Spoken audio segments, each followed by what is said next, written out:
story starts off in a great city. The great city of New York. The key location is WZAP Studio. It's 1982, and it's in the the New York Times building.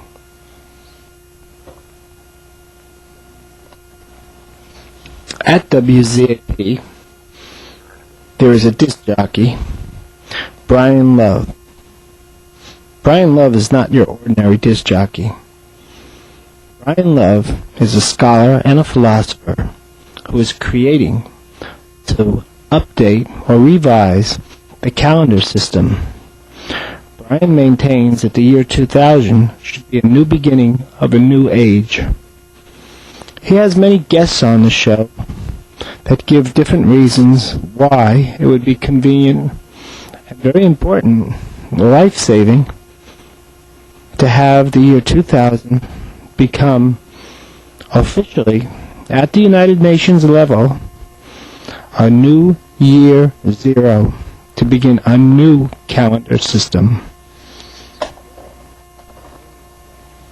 Brian is having various guests, one in particular here, Dr. von Schicklgruber from MIT, Massachusetts Institute of Technology, has brought a giant computer with him onto the studio.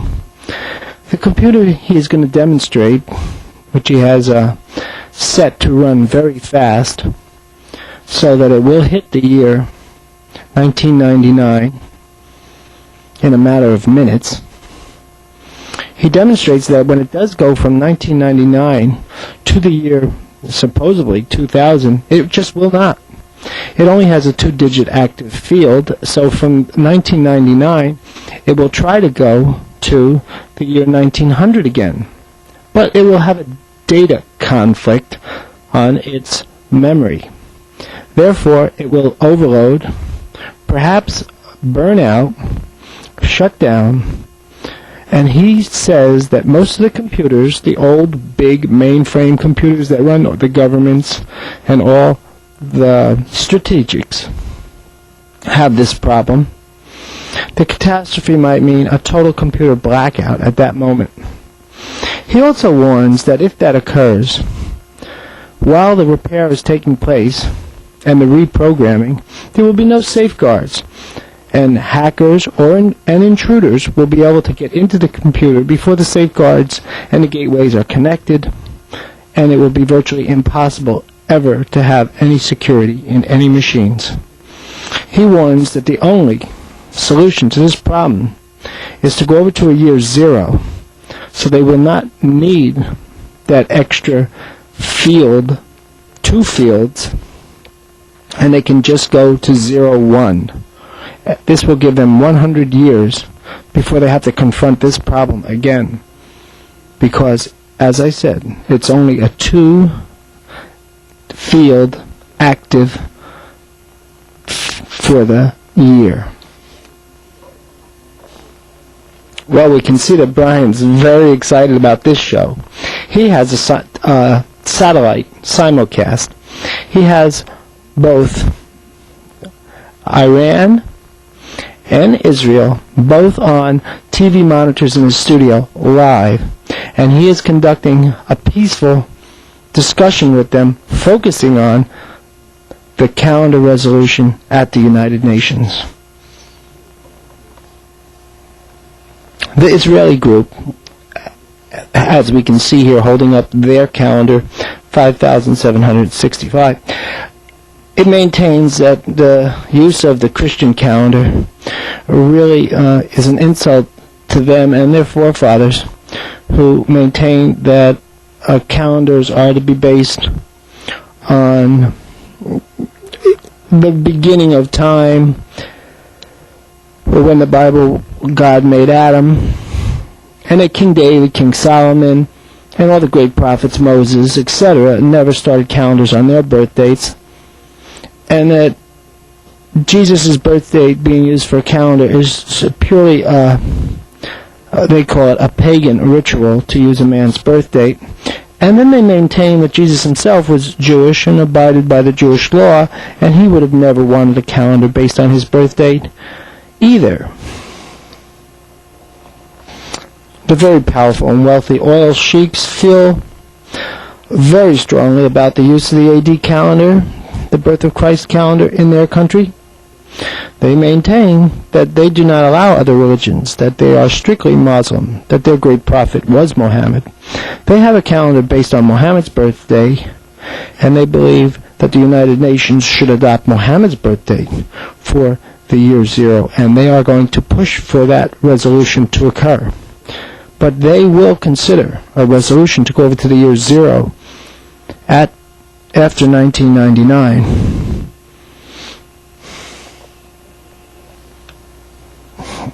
As if this was not exciting enough, Brian Love gets a telephone call on the air while his show is being broadcast from an Arab Islamic fundamentalist who maintains that if the calendar is not switched at the UN and the United States, he is going to bomb the World Trade Tower within a year or so, or a few years, if the UN doesn't actively get on to this resolution. Brian then announces that on March 19th, which is just a couple of weeks away, there's going to be a great sign in the heavens, the planetary alignment. This planetary alignment has a lot of controversy. Brian's favorite part, and he's going to play the song, The Age of Aquarius. The Age of Aquarius has when Jupiter aligns with Mars. And the alignment will have, this is the alignment that is spoken of in the song Age of Aquarius, and that this 1982 alignment will usher in the Age of Aquarius.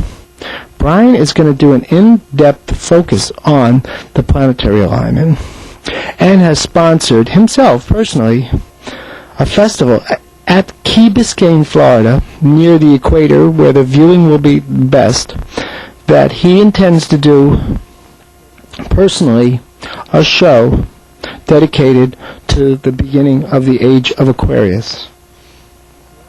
And for the next 2 weeks, before he goes to Florida, and he's going to show the festival on the home box office and other closed-circuit televisions, very expensive. He's going to dedicate his show to different guests who want to speak about what the planetary alignment means and what effects it could have.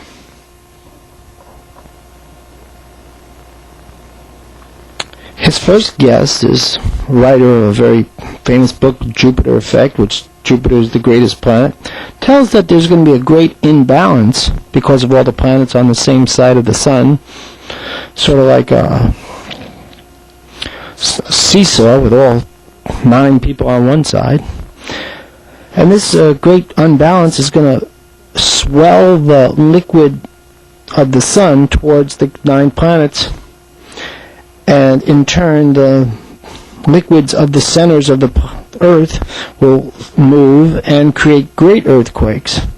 The earthquakes will create almost a doomsday effect, as California will fall into the ocean, and Mount St. Helens will explode, and Sicily and the Philippines and all the other volcanic regions from the inner melted magma in the earth moving around will experience tremendous volcanic eruption. He is the one that coins the doomsday word, calling the planetary alignment the doomsday effect. And now Brian's festival is now being called not the planetary alignment or the Age of Aquarius festival. They've picked up the word Doomsday Festival. Here we see the cover of one of the books and an illustration, the parade of the planets, and when all the planets align. And another astronomer predicts that the North Pole, the pole that the Earth spins around, is going to go through a radical change because it's not stable anyway. It's due for a change, and that the planetary alignment is going to cause that change. He says that all human life will be ended on that night. Another doomsday prophecy. Well, we do have to remember that this radio station and TV show is going out all over the tri-state area, New York, New Jersey, and Connecticut. And now the festival is being called the Doomsday Festival. It's going to take place March 19th, which is spring break, and a lot of the colleges in the area are getting excited about it. One such place is the Fine Arts School, where the drawing class listens to Brian Love's Sender show continuously whenever it's on, and has been following this planetary alignment doomsday, and they're going to be off for spring break. Robin Hartman, the model shown here, listens and is very concerned about the doomsday effect and her plan, and its the world ending will have on her career. She wants to be a supermodel. Robin has a boyfriend who likewise listens to the show. Michael is a painter in Central Park, and he does park sketches, and he sells them in front of the museum. He's now never without his radio, and he's concerned about this doomsday. What concerns Michael most is that Michael is wholeheartedly in love with Robin, the supermodel. But Michael does not feel he's of the caliber that she wants, and she's looking at a really long career, a lot of moving around, and this worries him. Robin is visiting Michael in the park one day when the doomsday news gets very serious. One of the guests has almost guaranteed that the world will end that day, and Robin has finally taken her mind off her career, and Michael convinces her that they should go to the festival in Florida on March 19th for the spring break, and she agrees. So they make plans. They, as well as many others, travel across the Great George Washington Bridge to catch I-95, which goes to Florida, about a 24-hour drive from New York City. And while they're on their way, they will not have the luxury of listening to the Brian show. So they're all driving straight down there. When they get to Florida, they're in the area of the festival, and they're making plans to sleep in a van that they have rented, meaning they won't have any bathroom facilities or kitchen facilities, and there's not really any campsites near Key Biscayne. Most people are just sleeping in their vehicles, waiting for the festival. When they see a man on the roadside handing out pamphlets about the festival, he introduces himself as Ray Barnes, and the pamphlet he's handing out is a prophecy that this is Judgment Day, the rapture, and that he has a church house that Brian Lowe is going to come down and stay at, and his church house actually has some kind of a wire so they can receive the radio station from Brian, and that he invites Michael to come, and Michael also can become a pamphleteer and hand out these pamphlets to people. And Michael, of course, agrees just to have a shower and a dinner. Ray asks Michael if Michael is saved, and is he ready to face Judgment Day, and explains that the church house is very concerned about people's souls and if they are ready for this great day which was prophesied as the end of time. Ray wasn't kidding about one thing. The church house is the center of the festival. In fact, it's right in the area of the festival. And people are getting ready for Brian to make an appearance there.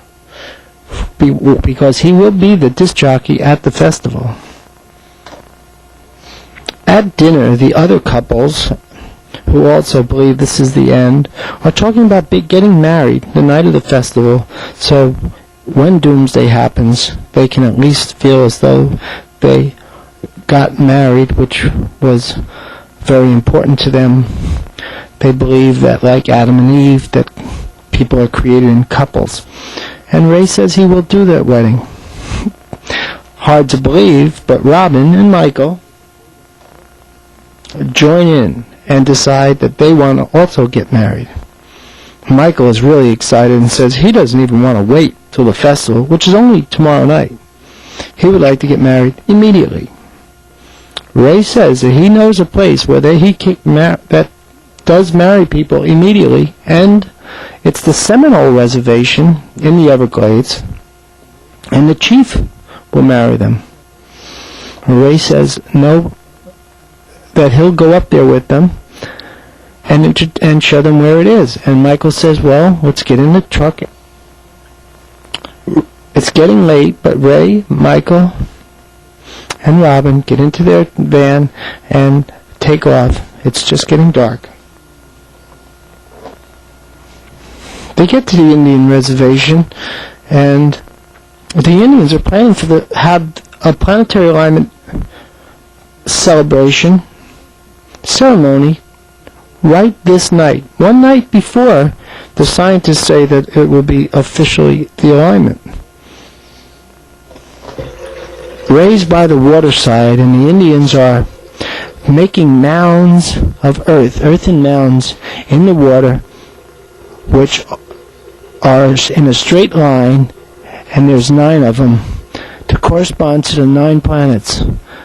They say in the night, when the planets finally do line, there'll be a straight line of earthen mounds going up to the planets as they are aligned, and it will look like a great path from the heavens. They call it the Stairway to Heaven. When they call the chief to tell him about a couple that wants to get married, the chief is really excited and tells about a problem that he has. This ceremony, the planetary alignment ceremony, happened to the Native Americans once every 24,000 years during some kind of a cycle. This cycle, they call the circle of life, entails a wedding. His son was supposed to get married to one of the young women. His son, a student at Harvard, came back for spring break and was surprised to find out that he was the groom in a wedding, and said he just didn't believe in the Indian traditions anymore, and he'd have no part of it. And he turned his Jaguar around and went back to Harvard, leaving the chief with this problem of not having a couple to marry.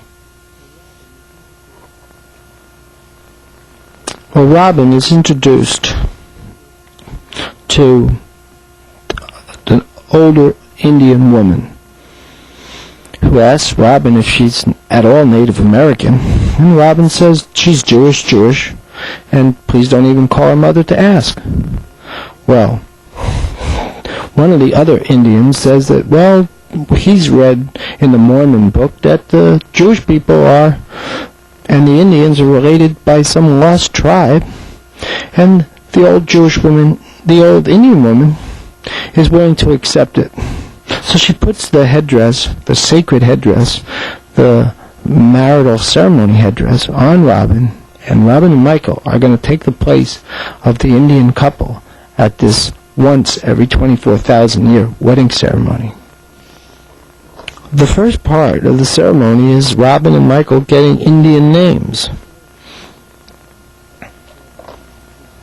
There is a perfect silence right before the Indian chief is about to speak, but not Michael. Michael speaks. He whispers to Robin. He looks up at heaven and says, "Thank heaven for doomsday. I'm going to marry a supermodel." And Robin says back to him, "Try to keep 1 foot on the ground." The chief says it's time for the Indian names now, and for the couple to have their Indian names. Ray calls out that he's chosen 2 names, Pocahontas and Tonto, for the new couple. The Indian chief is startled.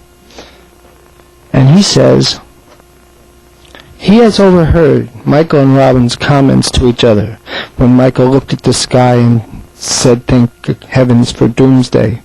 So he is going to name Michael Talks to Sky. And he heard Robin say the most sacred of all words, ground, when she said keep 1 foot on the ground.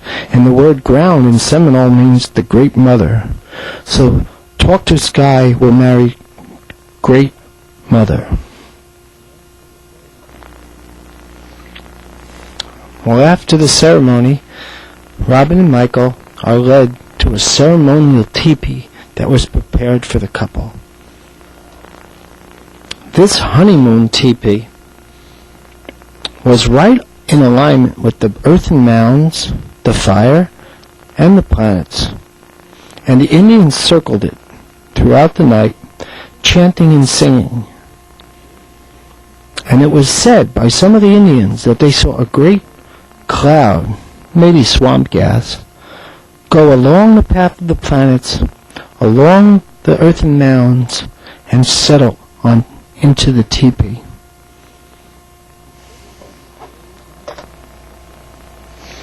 Before they leave, the old Indian woman tells Robin to wear the special headdress until 3 o'clock in the morning, when the planets have completely passed their alignment. She says that the power is before the alignment, and at the moment of alignment, the power ends. And that the festival that they're having tomorrow night is really too late. The power has already happened. And Robin hears and agrees. It's a bright and sunny day. Ray and Michael and Robin, with her headdress on, get ready to leave the Indian tent and start their trip back to Key Biscayne, where the festival is going to be. On their way back to the festival grounds, they get caught in a Woodstock-like traffic jam. It takes much longer than they anticipated to get back, and it is well into the afternoon before they arrive back at the church house. Back at the church house, Brian Love has arrived with a big video crew to shoot some video of Ray and to hear his comments on. Brian is kind of upset, and his crew has started to drink beer and lay around after the long drive, and they had nothing to do for the early part of the afternoon, and they're starting to get somewhat drunk. Brian tells Ray that he really needed this footage to cover a news spot that night, which he has already sold. Ray tells about where he was, that he was in the Indian reservation, and about these earthen mounds and the wedding. And Brian says, "I got a great idea. I'll send the video crew up to the Indian reservation, and they can shoot a mock wedding." And he asks for the ceremonial headdress. He tells Robin, and Robin hesitates, but then Brian tells Robin that he's not sending her up there because he wants her for some still shoots at the festival ground. Well, the thought of being in front of a camera is just more than overwhelming to Robin. She just takes the headdress off and gives it to Ray. And Ray is going to travel with the video crew and shoot the mock wedding. Brian actually says to put the headdress on one of the guys and shoot the wedding couple from behind.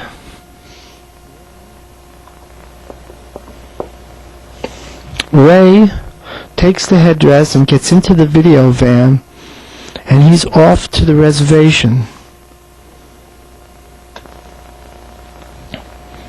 Well, when they get to the reservation, there's a slight problem, or should I say a big problem. The Indians are taking the ceremonial campground apart. The mounds are being taken apart at that very moment. And the camera crew can see, and the camera crew gets very anxious to get some shots before it's taken apart. Well, the Indian at the front road says, well, there's no visitors here, it's closed, there's nothing to shoot. They get pushy and actually drive past him.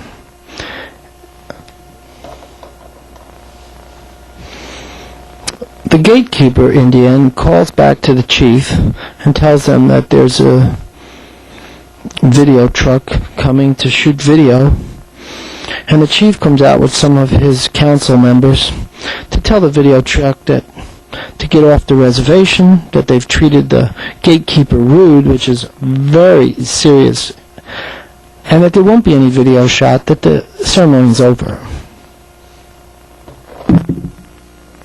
The video crew doesn't really listen. They start opening the doors and taking the cameras out and preparing to shoot the chief, and the one video crew member, the leader, offers the chief some nominal fee to stage some kind of a festival. Under normal circumstances, you can negotiate with the Indians like this. But when you're rude to their gatekeeper, and what's worse, you smell like alcohol, this makes Indians very upset. Alcohol is prohibited, and the chief, when he sees that these men are drunk, he becomes somewhat disturbed, and the other Indians notice it, and they smell the alcohol and become crazy. Lucky for Ray, one of the Indians from last night sees Ray holding the headdress and says, "Come with me and get away from this. I can guarantee you there is going to be trouble here." Ray is more than willing to get away from the drunken crew. He knows what's going to happen too. Ray leaves with the Indian and goes back to the teepee. One Indian tries to push the camera down to stop the video man from shooting the chief while the chief is talking about getting off the reservation. The video man, in a drunken move, punches the Indian in the face, and now we have not a recreation of a wedding, but a recreation of either Wounded Knee or Custer's Last Stand. It winds up being another Little Bighorn as the Indians destroy the camera equipment, rough up the camera crew, and throw rocks at the video van and send it on its way back out the gate. To make things worse for the video crew, out on the main road are the state police, who see that the video van driver's drunk and the rest, and they just arrest them and have the van towed away. Ray, who is safe from the brawl, is inside the teepee and meets the old Indian lady, who is really surprised or upset to see that Ray has the headdress. She asks, "How is Princess Robin?" And Ray says Robin's fine, and explains that Robin had given the drunken crew the headdress to shoot a mock wedding. The old Indian lady says that this has seriously disturbed the power that she was hoping for. She shows on the teepee wall a great circle, and the great circle is a star chart that the Indians have been creating for thousands and thousands of years. And it shows that the great star is the beginning point in the circle, and every 25,000 years it comes back to another beginning. And she goes into a talk about how life is hoops, circles inside of hoops that never end, and that the calendar that's being used by the governments of the world that count outwards and never go back to another zero are creating all the wars and all the misery and even death itself. It's not what life is about. Life is a circle, not a straight line.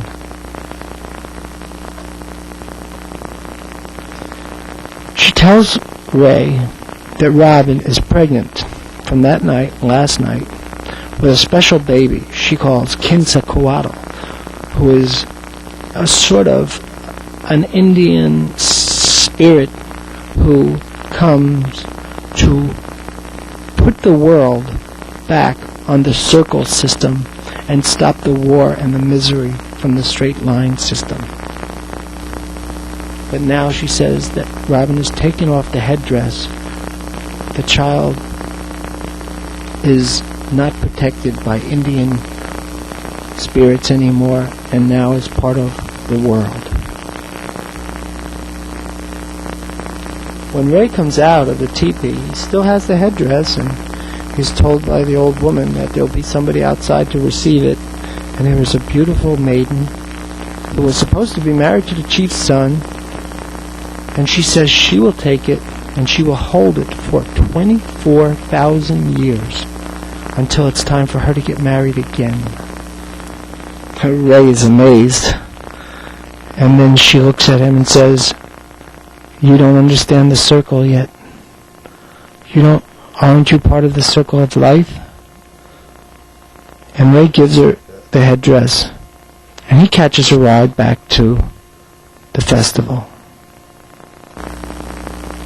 When Ray finally gets back to the house, church house, and I mean finally, he walked, hitched rides. When the cars got stopped by the traffic, he walked. When they moved, he sat on bumpers, and he finally gets back. He got back faster walking than he would have driving. It is really mobbed out there. This is Woodstock happening again. Except Woodstock had cameras. That's what Brian says. We've got no camera crew. They're in jail. He is just really finding out because there's a telephone problem and there won't be any camera crew. The cameras are broken. The crew's locked up. There's nobody wants to go in and out of the camp. The traffic is so bad. Brian calls this a media blackout, and he calls it bankruptcy for him. Brian was planning to sell the video live on. All home box offices have bought time, and Brian was going to make enough money that even if there wasn't a doomsday and the world didn't end, that he could take the ridicule that might occur from people saying that he put on a fraudulent festival. Well, Ray has something to say. He tells them that Robin is pregnant with some kind of Indian spirit, Quetzalcoatl, and if that could help any. And Brian says, well, listen, Jewish girls don't have Indian spirits. Jewish girls have messiahs. Maybe we can make a contingency plan here and still maybe not sell footage, but start a religion. After all these graduating Columbia Law School, I'm going to stake my whole career on the prediction of one old Indian woman. It's the night of the festival, and Brian Love is on stage. It's a media blackout. There's no cameras or anything. Brian has set up a special area for honeymooners because the other couples got married, and so did Robin and Michael, who remarried in the group. But Brian has sent Robin and Michael to a special honeymoon section. As Brian is putting on a show, and it's getting towards the wee hours when the real big shows start, the two inner planets, which everybody's been thought would be the final finale of the Doomsday, Brian signals to Ray and a couple of guys, and they go to the area, the special area where Michael and Robin are. Michael and Robin have been given a special area where they can watch the outer planets line up. But by the time the inner planets line up, which is about 5 in the morning, 4 in the morning, Robin is sleeping, and Michael is woken up by a great voice and sees a vision. It seems that 2 of the crew members have set up some kind of a rear screen projector and are projecting a white horse in a chariot and Jesus riding in the chariot saying, "I have returned into the world. You have just conceived me. You, Robin, will bear the second coming of Christ the Messiah."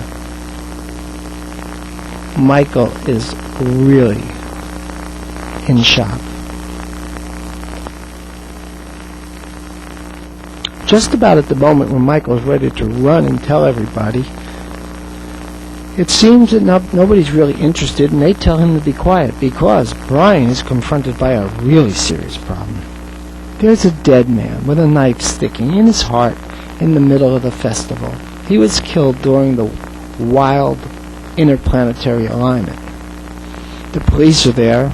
The police have really been there most of the night, watching, but when the sun came up, they noticed the dead man. And the police are blaming it on Brian. Brian's prophecy of doomsday, they said, made the party get totally out of control, and they have been arresting people and having all kinds of problems. And that this is the last straw, and they are going to arrest Brian as some sort of being involved in the murder. Accessory. And Brian's taken down to Dade County Police and ready to be booked when the police start doing a history check on him, a background. And it seems that Brian is some kind of a Vietnam veteran, and so they call up the military to see if he has any interesting military history. And when they do, they find out that he has a top secret file there. But the moment the top secret file is indicated, a phone call comes. The phone call's from a very high-ranking officer at the Pentagon, Colonel Pagano, and he's asking why they just tried to open up Brian Corley's secret file. Well, the detective in charge of the case says that Brian's a suspect in some kind of a murder, and he explains what's going on. And the colonel says he knows about the festival, and he doubts Brian had anything to do with the murder, and that Brian is working on a calendar resolution to go over to the year 0, and the Pentagon really needs the resolution passed. That the Pentagon computers, if they have to go to the year 2000, can break down, leaving America totally defenseless from any kind of attack, and possibly the computers will never be able to be reinstated to the security level that they are at now. He just tells them to leave Brian go. Well, the police are willing to let Brian go, but they want him to go to the airport. They've had enough of Brian Love and his doomsday. And Ray is there, and Ray says that Michael is running around the church house talking about the vision, and what are they going to do with their second coming of Christ religious scheme that they had cooked up for a contingency plan. Well, Brian says they're just going to have to put this second coming of Christ on hold for a while until this blows over about the man's death, and that they can reopen the church house and start the new religion. Well, Robin, after being told by Michael that she's going to conceive the new Christ, took a test and finds out that the test is positive and that she is pregnant. Not even a week. And Michael is convinced that his vision was authentic, and who else could have known that she was pregnant, because they really were together just those honeymoon nights. And now he's convinced, and he goes and tells Ray. Well, Ray is somewhat surprised that she is really pregnant, but he says that they should try to keep it quiet and that they should do some research. Well, they study some Bible passages, and one is that there would be a great sign in heaven. They all knew that something was going to happen that night. And then they find another one, that only the Father shall know the time and the hour. And Michael's the Father, and he knows the time and the hour. Oh, that, and at the last passage of the Bible, it says, I am the morning star. And with all this, Ray starts seriously thinking that he is looking at the second coming of Christ. So he starts doing some research and makes a graph. Ray has created a graph. The graph depicts the child's ages and compared to different dates that it will reach. The most interesting point is that on March 19th, when the child was conceived, 9 months later meant that the baby would be born during the winter solstice, which is the designated birth of Christ. This makes Ray start thinking that perhaps the child is really the Christ. He also calculates that there's going to be a great comet in 1996, which is visible by the naked eye, when the child will be bas mitzvahed.